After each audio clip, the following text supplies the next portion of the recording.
checking out the iFlight iH2. This is a new model specifically designed for the RunCam Split Mini version 2. And it's obviously here's a 2-inch micro, very tiny, very light. Give you all the weights and stuff here in a second. Yeah, so if you're looking for a really small, tiny 2-inch micro that can take HD footage and kind of go through really tiny gaps, I think this is probably one you definitely want to check out. So to first go over all the frame specifications first, they obviously went for a very lightweight setup. The bottom plate here is 1.5mm bottom plate, so very thin. This is not really meant for crashing and racing, I would say. It's not a super durable frame, so it is 2 inches here. So 1.5mm frame is going to be okay for most small crashes, but I think some pretty big ones are going to probably break these arms into the unibody. Bottom plate, they wanted to really keep the weight down. 1mm side plates here for the camera mount, and a 1mm top plate here. The standoffs are M2, and there's 3 of them, 22mm tall, and inside here you have a very tiny stack.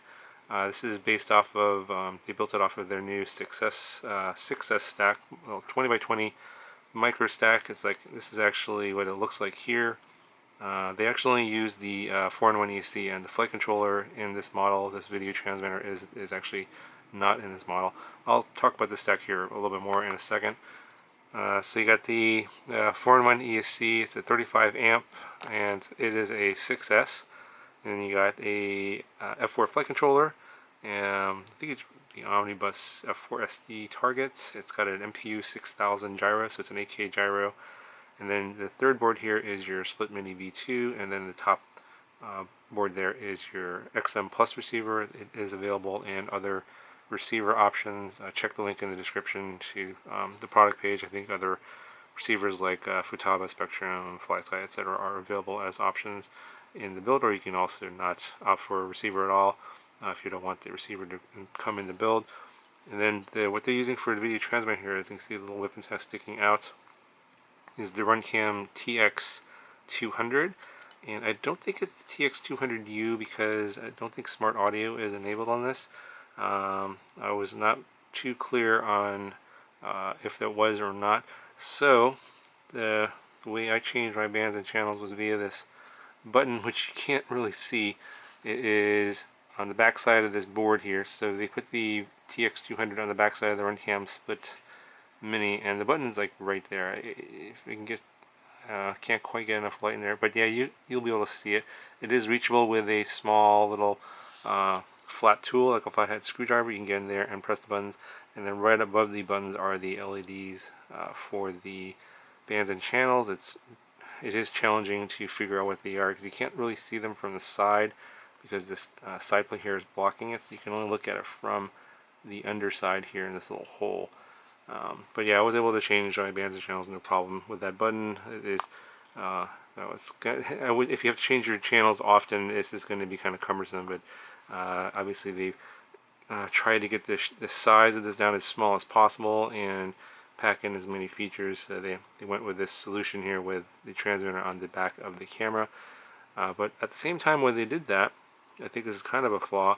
You can't really get a lot of camera tilt. So you can see that I have hardly any camera tilt at all, as you can see. And if you try and loosen up the screws and push this back, the antenna here is going to get jammed up against this back plate here. So yeah, maybe they could redesign these side plates and move it a little bit more forward, for example, so you can get a little more camera tilt, so you can go a little bit faster. I mean, it's still fast enough, I think, for the kind of HD video that I want to get. You know, proximity flying at a park, and of course you can go all the way level if you want and go extremely slow. Now they do offer another option here if you want to get these prop guards. They are an option. They come as an extra charge. You can just screw these onto the bottom of the motor. I think you're going to need to get some extra screws to mount this on here. And you can see there's a 3-screw mount for the motor. That way, once this is on here, you can fly maybe indoors in some really tight spaces, and the motor guards here will protect anything you bump into from the props hitting it, as you can see. So if you want to do that, I didn't test this out with the prop guards on to see if the HD video, it would show up in the HD video, but I was told that even with the prop guards on, they should not show up in the HD video. And of course, with the prop guards off, the props don't show up in the HD video at all. So if you're someone like me who doesn't like props in your video, then yeah, this model is a pretty good model to check out. Okay, so back on to the frame specs here. I think in the product description they mentioned it was 95 millimeters motor to motor, but I'm coming in a little bit bigger than that. I think it's about 100, a little over 100 millimeters here, as you can see. So it's pretty close, obviously, for 2-inch props. And then the side to side, we're coming in at about 92 millimeters. The front to back is going to be quite a bit less. The front to back is coming in under 60 millimeters, 59 millimeters. So yeah, it's definitely an H-style frame, and you know, it's probably more for freestyle flying, not really for racing. And I wouldn't recommend this for racing anyway. You could if you want to, of course. You know, it's just that the crashes are probably going to beat up this frame pretty good. It's really meant for slower flying, proximity flying, capturing HD footage, and that's really what it's meant for. Okay, so here's the weight without the battery, and we're coming in at about 74 grams. And then the battery I use is this one here, GMD 352S. I'll stick that on here. A little over 100 grams. So yeah, definitely if you're under, if you fly a place where there's a weight limit restriction, this is probably going to be one of the lightest ones to capture HD footage. One of the things I guess I totally forgot to mention here is the motors. These are some new Tachyon motors, 1104 9500 kV. Got this open bottom design here. Quite see the motor there. I think they definitely are using the same factory that they've manufactured the other Tachyon motors, the 1108s that I've used before. So definitely these are Tachyon lines, much better than their previous motors that they've had in the past. And it's a pretty smooth motor, decent power. This is it's using the Gemfan 1940 prop, so it's a 1.9-inch prop here. You could definitely upgrade the props. There's plenty of space here. I can imagine you could probably go to at least a 2-inch, maybe even something bigger. I haven't tried those yet, but not sure if the 1104 motor or this KV can handle a heavier prop anyway. But yeah, there's plenty of power for 2S. The only thing that I didn't really like is that even on this 350, which is the recommended size battery, flight times aren't that long. So I'm getting between 2.5 minutes and up to 3 minutes at the most if you were really just cruising around and not on the throttle at all. You really are taxing the battery at that point. The battery does get pretty warm. It is probably because of the high kV motor here. Suppose you could go try and switch it out to a lower kV 1104 and go 3S possibly, maybe a little bit longer flight time, a little bit more power, but then you're going to add more weight and you're going to get quite a bit over that 100 grams that you just saw. In terms of the HD video quality, it's a split mini version 2, of course, 1080p video at 60 frames per second. You will need a high quality micro SD card, at least class 10, to capture video, otherwise you might have issues. And then there is just a little bit of jello in the footage you'll see. I think it's because of this frame. It's quite flexible actually. It's only a 1.5 millimeter bottom plate. It does flex quite a bit, and so there's going to get there's some vibrations they're going to get through if you have a bent prop or the props are dinged up. Those vibrations are going to get through to the video. So there might be alternate ways to soft mount this perhaps. I might look into that, maybe create something like a 3D printed cage or something like that here in the front that could go over the standoffs perhaps. That could perhaps even help reduce the jello a little bit more, but yeah, for something of this small size and the camera being mounted directly to the frame, you're gonna have a little bit more vibrations getting through to the HD video. It's not terrible. I mean, I've seen jello worse on 3-inch ones with the HD, with the so the RunCam Split Mini version 1. Yeah, so it's actually not too bad overall considering the size of this and what you're trying to do with it. Okay, so just going to give you guys a little closer look at the new Success stack. This is their new 20x20 flight controller stack. It's a 35 amp 4-in-1 ESC. I think it's a BLH32 4-in-1 ESC.